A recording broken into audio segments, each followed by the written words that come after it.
Okay, did a little treasure hunting today, and I got $2.02 in coins. Found this little, it's a cross, a wooden clutch cross of some sort. A little bouquet of pretty flowers. This bracelet that I'll repurpose. This is just some junk jewelry that can get repurposed.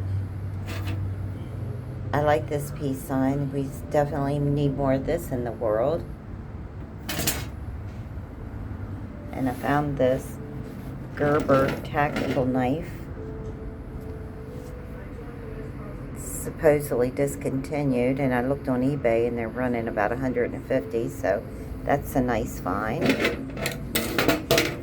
And is my pièce de résistance.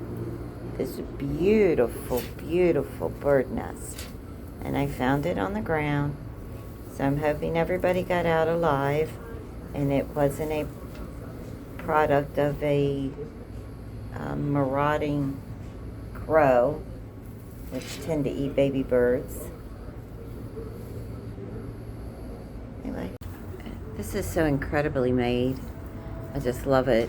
So do you know how hard it is to make a nest with your beak?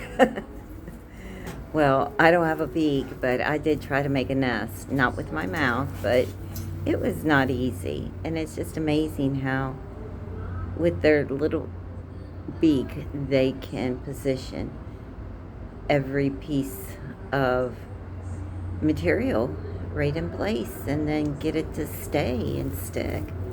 And I just find that fascinating.